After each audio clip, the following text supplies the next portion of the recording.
3x minus Y equals to 3। ठीक है, एक तुम बताओ नमन, अरे बिना देखे बता दे। x minus Y equals to 4। x minus Y equals to 4।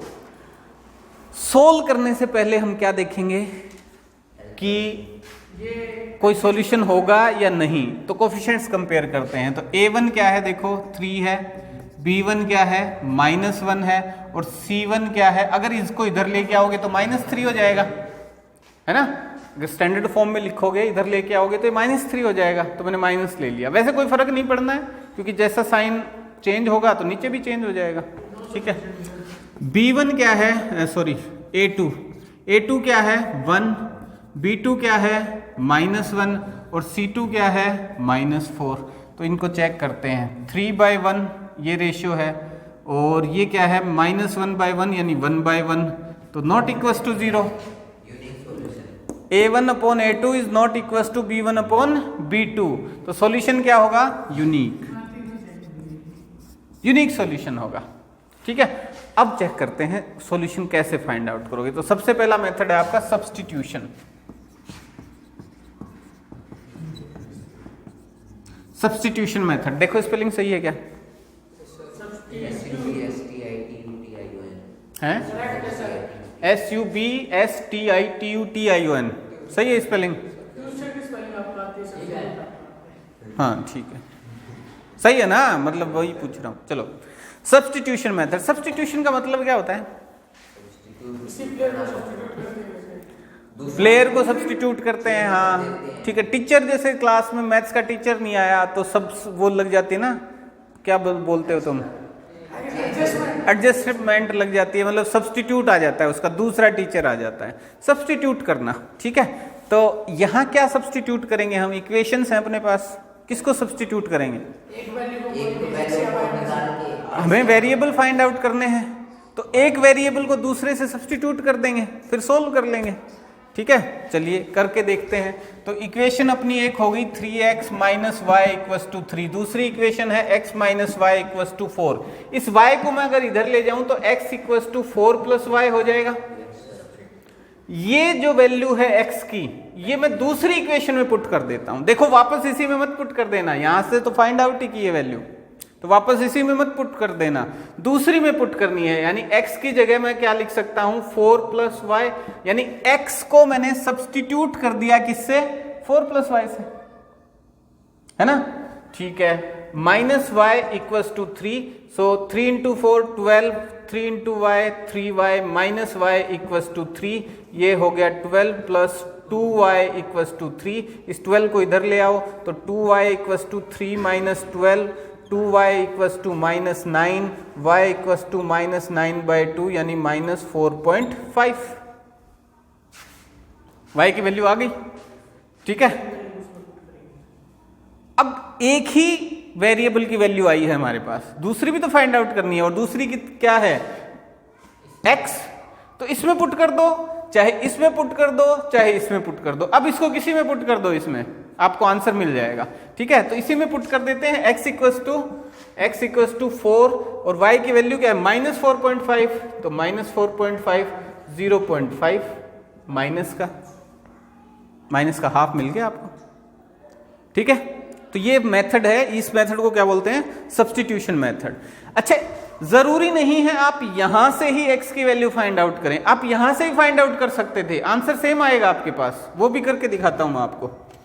ठीक है, तो इस कंफ्यूजन में मत रहना और इस डर में भी मत रहना कि भाई किस में से x फाइंड आउट करें, किससे y। देखो उससे, और x की जरूरी नहीं है कि x की ही वैल्यू फाइंड आउट करें, आप y की वैल्यू फाइंड आउट कर लीजिए। यहां से हम वही करते हैं, y की वैल्यू फाइंड आउट करते हैं। तो 3x minus Y equals to 3 है, दूसरी equation x minus Y equals to 4 है। तो इस इक्वेशन में देखिए 3x minus 3 equals to Y, इस 3 को इधर ले आया, y को उधर ले गया। ठीक है, तो y की वैल्यू आ गई 3x माइनस 3। एम आई राइट? ठीक है, इसको सब्स्टिट्यूट करता हूं अब किस में, इसी में करूं या नीचे वाली में? ठीक है, उसी में करूंगा तो आंसर नहीं आएगा बेटा, शुरुआत में ही बताया मैंने कि जिससे आप, हाँ उसी में वापस नहीं पुट करना। ठीक है, कभी नहीं करना, आंसर नहीं आएगा आपके पास। आंसर क्यों नहीं आएगा? क्योंकि ये तो वही वैल्यू है, वहीं से तो उठाई हमने, उसी में पुट करने से कोई फायदा नहीं होना। चलिए, सो x माइनस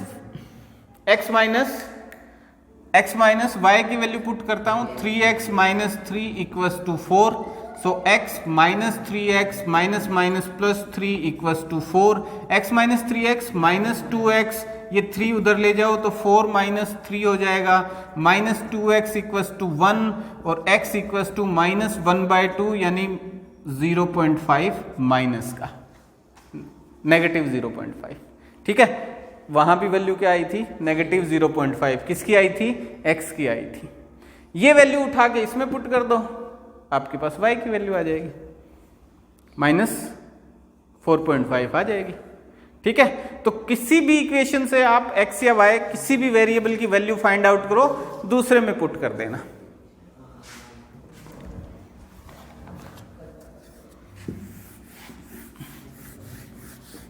ठीक है, सिंपल है। चलो जी, हाँ, अगला मेथड इलिमिनेशन। ठीक है, ELIMINATION, इलिमिनेशन मेथड। इसमें क्या करेंगे? इलिमिनेशन का मतलब हटा देना, बिल्कुल बिल्कुल खत्म करना, नामो निशान मिटा देंगे हम। ठीक है, हाँ, अब बोलो कोई इक्वेशन बोलो दो। चलो पुनीत, एक तुम बताओ। x plus Y equals to 5। दूसरी तुम बताओ भाई। 2x plus Y equals to 10। ठीक है, चेक करेंगे पहले तो कोफिशिएंट्स इनके, तो ये आ जाएगा 1/2, ये आ जाएगा 1, तो नॉट इक्वल्स टू, तो यूनिक सॉल्यूशन आएगा क्या? 1/2 कहाँ आ रहा है? ये तो A1/A2 B1/B2 वही नहीं मैच कर रहा, तो यूनिक सॉल्यूशन होगा, वो चाहे इक्वल हो चाहे ना हो, उसको चेक करने की जरूरत नहीं है। समझ गए? ये भी ध्यान रखना, A1/A2 is not equal to B1/B2, यानी यूनिक सॉल्यूशन होगा, आगे चेक ही नहीं करना हमें। ठीक, वो तो तब है जब A1/A2 इक्वल टू B1/B2 आ जाए, तो देखेंगे हम आगे क्या होता है। ठीक है, चलिए, तो यूनिक सॉल्यूशन होगा। सॉल्यूशन फाइंड आउट कैसे करेंगे? देखिए, ये x प्लस वाई है इक्वल्स टू 5, ये 2x प्लस वाई है इक्वल्स टू 10। तो हम क्या करेंगे कि चलो इधर ले आओ, तो x plus Y minus 5 equals to 0, ये हो गया 2x plus Y minus 10 equals to 0।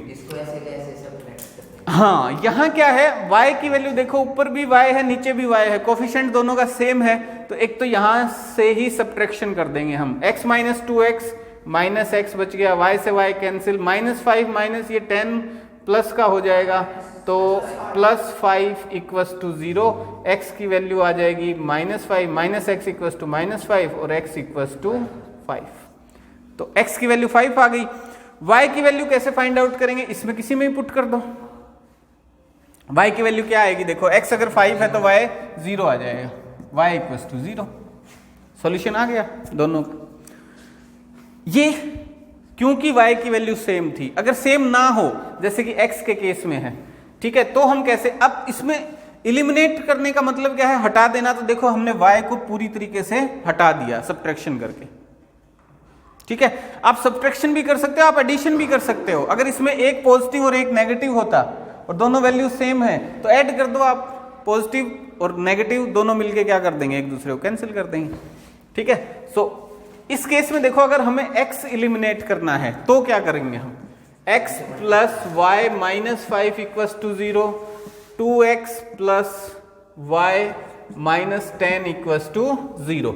यहां क्योंकि 2x है तो इसको भी 2x बना दूं, फिर सब्ट्रैक्शन कर दूंगा तो x वाली वैल्यू कैंसिल हो जाएगी, मतलब इलिमिनेट हो जाएगी।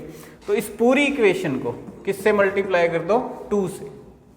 पूरी इक्वेशन मल्टीप्लाई होगी, ये ध्यान रखना।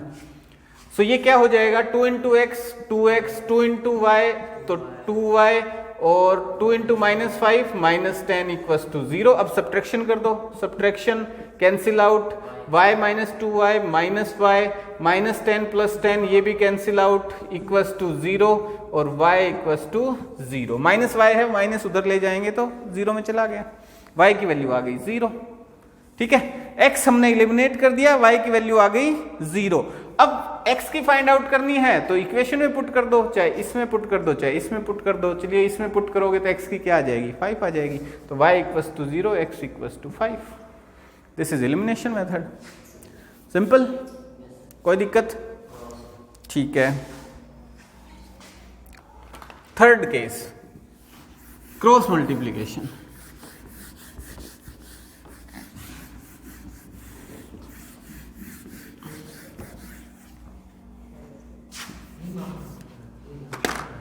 बोलो क्या? अरे छोड़ो उस चक्कर को, चैप्टर है, चैप्टर कर लो कंप्लीट। देखिए a1x plus b1y plus c1 equals to 0, a2x plus b2y plus c2 equals to 0। दो इक्वेशंस हैं आपके पास, कोई बात नहीं, छोड़ो, स्टॉप द डिस्कशन। आता है तो कोई बात नहीं, हमने कर लिया, नहीं आएगा बहुत अच्छी बात है, ठीक है। बट बोर्ड है बेटा, बोर्ड पे कोई भरोसा नहीं। हमारा कोई मामा का लड़का तो बोर्ड में बैठा नहीं जो हम कह देंगे भाई ये हमारे कटा हुआ है। तो हम अपनी प्रिपरेशन पूरी करके चलते हैं कि पूरा सिलेबस कर लेते हैं।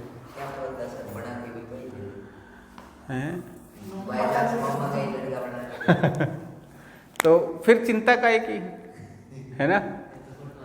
और चलो, क्रॉस मल्टीप्लिकेशन मेथड क्या है, मैं आपको डायरेक्ट मेथड बताता हूँ, उसमें नहीं घुसना हमें कि वो कैसे आया क्या आया, वो है आपकी बुक में है। मैं यूँ है कि आपको अगर यूँ है कि हमें करके ही देखना है तो करके भी देख सकते हैं, बट कोई फ़ायदा नहीं है, हम डायरेक्ट मेथड पे पहुँचते हैं। क्या करेंगे, हम x लिखेंगे अपॉन में -y लिखेंगे अपॉन में 1 अपॉन में लिखेंगे। अब ये यहाँ मैंने -y लिखा है, बुक में अगर आप देखोगे तो आपको +y मिलेगा, ठीक है। उसका रीजन बताऊंगा मैं आपको क्योंकि नेगेटिव क्यों ले रहा हूं मैं। चलिए अब फाइंड आउट कैसे करेंगे, देखिए x के नीचे क्या लिखूं मैं, तो क्या करूंगा मैं, x को छुपो लूंगा, ठीक है। और ये जो कोफिशिएंट्स हैं अब इनको मल्टीप्लाई करूंगा ऊपर से नीचे, b1 c2। पहले तो ऐसे लिखूंगा, देखो इक्वेशंस को ध्यान रखना, इसमें क्या हुआ, हाँ ऑर्डर चेंज नहीं करना है इनका, ठीक है। सो b1 c2 minus b2 c1 इसी ऑर्डर में, ठीक है। अब y के नीचे क्या लिखूंगा, y वाले टर्म्स को छुपो लूंगा, तो a1 c2, ऑर्डर यही रखना है, देखो इधर से इधर आऊंगा पहले, फिर ये माइनस करूंगा, a1 c2 minus a2 c1। 1 के नीचे क्या लिखना है, कांस्टेंट वाली टर्म्स छुपो ली, a1 b2 minus a2 b1, ठीक है। कोई डाउट इसमें नहीं? चलिए अगर मैं यहां माइनस नहीं लेता, ये नेगेटिव वैल्यू यहां नहीं लेता, तो मुझे क्या करना पड़ता, a2 c1 minus a1 c2 करना पड़ता, ये ऑर्डर चेंज करना पड़ता। और ये ऑर्डर चेंज करना मतलब यहां भी ऑर्डर वही चेंज करना पड़ता मेरे को ऊपर से नीचे, तो वो कंफ्यूजन हो जाती है, उसमें गड़बड़ होने के चांसेस रहते हैं। तो आप हमेशा ही क्या करो, ये नेगेटिव ऑफ y लिखो और ऑर्डर वही रखो, y छुपो लिया, a1 c2 a2 c1 negative, कर लेंगे, ठीक है। चलिए अब इसको सोल्व कैसे करेंगे, तो सोल्व करने का तरीका क्या है, देखिए ये तीनों वैल्यूज आपस में इक्वल हैं, थोड़ा बता देता हूं, ठीक है, फिर कर लेना। ये तीनों वैल्यूज आपस में इक्वल हैं, इक्वल है तो क्या होगा, एक बार इन दोनों को इक्वेट कर लो, क्योंकि ये कोफिशिएंट्स हैं, मल्टीप्लाई और सब्ट्रैक्शन करोगे कोई न्यूमेरिकल वैल्यू आएगी, यहाँ भी कोई नंबर आएगा तो x की वैल्यू आ जाएगी। जैसे अगर मैंने इक्वेट किया x upon b1 c2 minus b2 c1 equals to 1 upon a1 b2 minus a2 b1, हाँ वैल्यू भी ले लेंगे, इस वैल्यू को उधर ले जाओ तो x की वैल्यू क्या आ जाएगी आपके पास, b1 c2 minus b2 c1 upon a1 b2 minus a2 b1, ये आंसर आ जाएगा आपके पास, ठीक है। वैल्यू रख लेते हैं, चलो कोई एक प्रॉब्लम कर लेते हैं, नहीं इसी में कोई वैल्यू लेट कर लो, नीचे की इसमें चलो मान लो ये 2 आ गया, ये 3 आ गया, तो -1 आ जाएगा, ठीक है। और ये 4 माइनस और 3 आ गया तो ये 1 आ जाएगा, तो ये 1 आ जाएगा। आंसर x की वैल्यू आपकी -1 आ गई, ठीक है। इसे फाइंड आउट कर लेना है। ओके चलो एक क्वेश्चन बताता हूं तुम्हें, एक चीज ध्यान रखना है इसमें। एक लास्ट टॉपिक इसमें क्या है, ये तो 3 तरीके हो गए सोल्व करने के, और ये तीनों मेथड कौन से हैं? एल्जेब्रिक मेथड है, ग्राफिकल नहीं है ये। ग्राफिकल में तो आपको ग्राफ बनाना पड़ेगा। लास्ट टॉपिक आपका इस चैप्टर में है equations reducible to linear equation, ठीक है। यानी इक्वेशन आपको कुछ ऐसे सिचुएशन में मिलेंगे जिनको आप रिड्यूस कर सकते हो, वो आपको सिंपल लीनियर इक्वेशन नहीं मिलेगी, पर उसको रिड्यूस करके आप सोल्व कर सकते हो, ठीक है। और उनमें एक क्वेश्चन आता है बार बार रिवर्स वाला, ठीक है। तो रिवर के लिए आपको एक चीज समझने की जरूरत है कि रिवर जो है वो हमेशा एक ही डायरेक्शन में बहती है ना। रिवर जो है वो एक ही डायरेक्शन में बहती है, और उस जिस डायरेक्शन में वो बहती है उसको बोलते हैं डाउन स्ट्रीम, ठीक है। जिस डायरेक्शन में वो बहेगी उस डायरेक्शन को क्या बोलेंगे? Down stream. और उसके अपोजिट जो है उसको बोलेंगे अपस्ट्रीम। उसके अपोजिट क्या होगा? अपस्ट्रीम। क्लियर है बात? इसमें डाउट नहीं होना चाहिए, क्वेश्चन आएगा पक्का पक्का इससे एक रिलेटेड, ठीक है। अपस्ट्रीम और डाउनस्ट्रीम। अब क्या है कि जब रिवर फ्लो कर रही है तो उसकी कुछ स्पीड होगी, तो मान लीजिए वो स्पीड है x मीटर पर सेकंड। ये किलोमीटर पर आवर में भी मिल सकती है आपको, मीटर पर सेकंड में मिल सकती है। और जो अपस्ट्रीम जाने की, अपस्ट्रीम की लूं y किलोमीटर, अपस्ट्रीम ये तो नहीं जाने वाली, रिवर तो नहीं जा रही अपस्ट्रीम, तो अपस्ट्रीम कौन जाएगा? बोट, ठीक है। रिवर क्या काम आएगी भाई हमारे? बिना नाव के रिवर हमारे क्या काम आएगी? तो बोट चाहिए हमें। तो बोट की स्पीड जो है वो आपको स्टिल वाटर में गिवन होगी। स्टिल वाटर मतलब ठहरे हुए पानी में। मान लो झील है कोई, उसमें जब उस बोट को चलाते हैं तो उसकी जो स्पीड है वो मान ली हमने y मीटर पर सेकंड, y मीटर पर सेकंड, ठीक है। अब सिचुएशन वो कुछ ऐसे देगा आपको कि डाउन स्ट्रीम जा रही है बोट आपकी तो कुछ टाइम लग रहा है, अपस्ट्रीम जा रही है तो कुछ टाइम लग रहा है, और उसके बीच आपको कोई रिलेशन बनाना होगा। तो क्वेश्चन हम डिस्कस कर लेंगे, ठीक है। वो क्वेश्चन जो आप पूछोगे वो मैं उस हिसाब से आपको मतलब जो प्रॉब्लम्स होंगी वो डिस्कस कर लेंगे, बट एक सिचुएशन बता देता हूं आपको। अब एक चीज इसमें ध्यान रखना, जब बोट भी इसी डायरेक्शन में जा रही है, डाउन स्ट्रीम की डायरेक्शन में, तो इन दोनों की स्पीड जो है वो प्लस हो जाएगी, यानी x प्लस y। क्यों हो जाएगी? क्योंकि रिवर तो एक स्पीड से बह ही रही है, उसके ऊपर आप बोट और स्पीड से चला रहे हो, तो दोनों की एड अप हो जाएगी, ठीक है।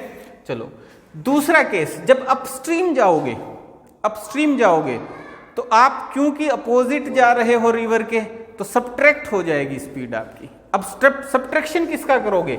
x माइनस वाई करोगे या y माइनस एक्स करोगे? y माइनस एक्स करोगे। क्यों x ऐसा करोगे? x माइनस वाई क्यों नहीं करोगे? क्योंकि x क्या है? रिवर की स्पीड। अगर रिवर की स्पीड ज्यादा है किससे? बोट की स्पीड से, तो ये अपस्ट्रीम जा ही नहीं पाएगी कभी। जितना ये आगे जाने की कोशिश करेगी, रिवर इसको वापस डाउनस्ट्रीम उससे ज्यादा ले आएगी, ठीक है। अपस्ट्रीम आप तभी जा पाओगे जब बोट की स्पीड ज्यादा है किससे? स्ट्रीम की स्पीड से, ठीक है। और बड़े में से छोटा घटाएंगे तो हमारे पास पॉजिटिव वैल्यू आएगी, तो नेगेटिव वैल्यू नहीं लेके आनी हमें, तो इसलिए हम y माइनस एक्स करेंगे, y माइनस एक्स अपस्ट्रीम जाते हुए, क्योंकि बोट की स्पीड ज्यादा है तभी अपस्ट्रीम जा पाएगी, ठीक है। क्लियर है बात?